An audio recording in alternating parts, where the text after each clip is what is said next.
잘 들었습니다. 이제 상호토론 5번째 이명박 후보 모두 발언 차례입니다. 경제 활성화를 위한 현실적 대안 제시해 주십시오. 1분 30초입니다. 예, CEO가 반드시 대통령이 돼야 된다 하는 주장은 아닙니다. 기업과 마인드가 있는 게 좋다는 거죠. 불란시에 사르코지 대통령은 기업과 대통령이 되겠다는 걸 공약을 했습니다. 그래서 지금 많은 긍정적 계획을 지금 하고 있습니다. 저는 노동자 생활도 해봤습니다. 또 경영자 입장에서도 일을 해봤습니다. 그뿐 아니라 저는 서울시장 자리도 있었습니다. 민간 CEO뿐만 아니라 공익을 중요시하는 국가기관도 4년간 비교적 서울 시민들에게 인정을 받았습니다. 그러한 경험을 가지고 경제를 살리겠다는 것입니다. 첫째, 우리나라는 지금 너무 반기업, 반시장적 정서가 있습니다. 아마 노무현 정권이 아마 그러한 분위기를 갖고 있기 때문에 기업과 투자를 하지 않습니다. 아마 대통령이 그러한 분위기, 친기업적 또 친시장적 대통령이 된다면 확실히 달라질 겁니다. 두 번째, 규제 완화 좀 해야 합니다. 지금 상장기업이 300조라는 걸 현금을 보유하고 있습니다. 투자할 데가 없습니다. 투자를 주저합니다. 그래서 규제를 완화하면은 투자를 합니다. 그뿐만 아니라 우리 사회 기초질서, 노사문화 바뀌면 GDP 1% 성장시킬 수 있습니다.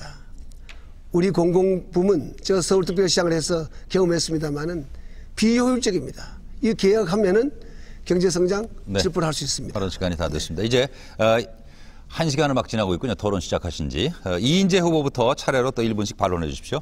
예, 이명박 후보께서 오늘 말씀 중에는 안 나왔지만 대표 공약이 경부 대운하입니다. 제가 경기도지사 할 때 12년 전에 그 경부 대운하 프로젝트를 어느 대학에서 가지고 와가지고 제가 들은 일이 있습니다. 저는 그때 우리나라 형편에 전혀 맞지 않는 일이라고 생각해가지고 제가 일축을 했는데 지금 저는 그렇습니다. 이 경부 대운하 물류비 이야기하시는데 우리나라 물류비 비쌉니다. 선진국에 비해서 2배 가까이 비싼데 그거는 부동산 가격이 비싸가지고 이 창고 보관비가 비싸고 또 기름값이 비싸가지고 운송비가 비싼데요. 저는 이 경부 대운하라고 하는 것은 뭐 환경 파괴도 그렇고 그 강 안에 강을 또 만든다든지 또 보를 해가지고 강물의 흐름을 막아버려가지고 무슨 경제성이 있겠는가. 뭐 말씀을 들어보니까 20%만 물류고 나머지 80%는 관광이나 이런 거라고 그러는데 3년이 바다이고 다도해도 있는데 거기 가서 배 탈 사람이 누가 있겠습니까? 저는 오늘 국민 앞에 이 문제를 좀 클리어해 주면 좋겠습니다. 이제 이회창 후보 반론해 주십시오. 네. 지금 이인재 후보께서 말씀하신 경부 대운하 문제 저도 동감입니다. 이 경제 대운하 지금 이 시대 지식 기반 사회 이 시대 땅 파가지고 건설공사로 국부를 올리겠다. 저는 이거 아주 시대착오적이다. 경제성 없는 건 더 말할 것도 없지만 환경 문제, 지난번에 우리 태안의 유출 문제 아주 국민에게 실감 있게 이 경부 대운하가 어떤 문제가 있는가를 가르쳐 주었습니다. 다음에 지금 경제성에 있어서도 지금 속도의 시대입니다. 550km 그 가는 길을 우리가 지금 2시간 반이면 주파하는 세상에 사는데 그 대운하에서 항상 인용하는 독일의 대운하의 유속을 따지면은 그게 72시간 걸린다고 그럽니다. 어떻게 이게 현재 지금 속도사에 맞는 그런 계획이 되겠는가? 좀 더 우리는 크게 미래를 내다본 좀 나라 안에서 땅 파는 계획이 아니라 좀 큰 그런 계획을 만들어 봤으면 좋겠다 이렇게 생각합니다. 네, 이제 정동영 후보 반론해 주십시오. 네, 이명박 후보의 친기업, 친시장은 좋은데 정경유착은 안 됩니다. 부패 경제는 안 되지 않습니까? 특히 신용 파탄, 지도자의 시종은 국가 신용도지요. 이명박 후보께 다시 묻습니다. 개인에게 신용이 파탄나면 어떻게 됩니까? 회사는 어떻게 됩니까? 또 우리 경제에 신용이 없다면 어떻게 되는 겁니까? 우리 이 후보님의 신용관, 신용에 대한 철학은 뭡니까?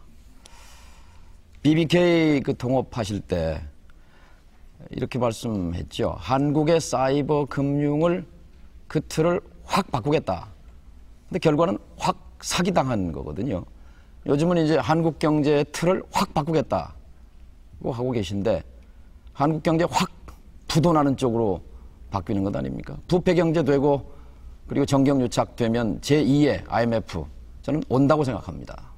네, 이제 반론 권영길 후보 차례입니다. 이명박 후보님, 국가 경영은 도박하듯이 하면 안 되겠죠. 저는 BBK 문제를 다른 각도에서 좀 봅니다. 이명박 후보께서는 대박을 바라고 BBK를 만드셨는데 대박은 그냥 쪽박을 차게 되었었습니다. 개인 손해 가는 거야 괜찮지만은 소액주주 엄청난 손해 가게에서 울렸습니다. 이 국가 경영이 도박하듯이 하면은 어떻게 되겠습니까? 저는 서해 원유 유출 사고 현장을 보면서 이명박 후보님의 대표 공약, 상징 공약인 대운하를 떠올렸습니다. 여기서 사고 나면은 어떻게 되겠습니까? 우리 경제 정말로 다 무너지는 겁니다. 국민 여러분, 우리 이명박 후보께 찍은 표가 도박표가 되면 어떡하죠?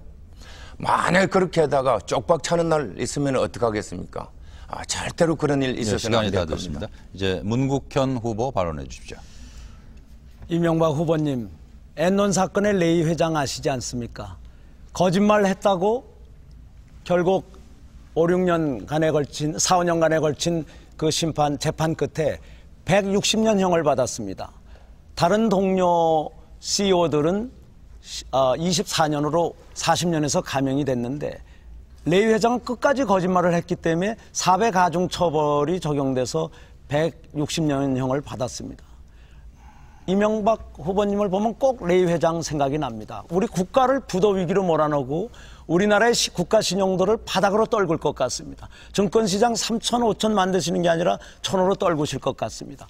반기문 유엔 사무총장이 반부패 선언을 7월 4일, 5일, 6일 날 제네바에서 저희와 함께 했는데 한국에 하나도 안 알려진 거 왜 그런지 아십니까? 정경유착, 부패한 이 세력들 때문에 그렇습니다. 이 부패한 세력이 우리 미래를 막고 있는 것입니다, 국민 여러분. 네, 잘 들었습니다. 일단 효율적인 토론 진행을 위해서 다시 한번 말씀드리지만 가급적 토론 주제 범위 안에서 발언해 주시기 바랍니다. 주제 범위 안에서 반론들을 하신 것으로 일단 들었습니다만 최종 판단은 국민들께서 하실 것으로 합니다. 이제 각 후보들의 반론에 대해서 이명박 후보 2분간 답변해 주십시오.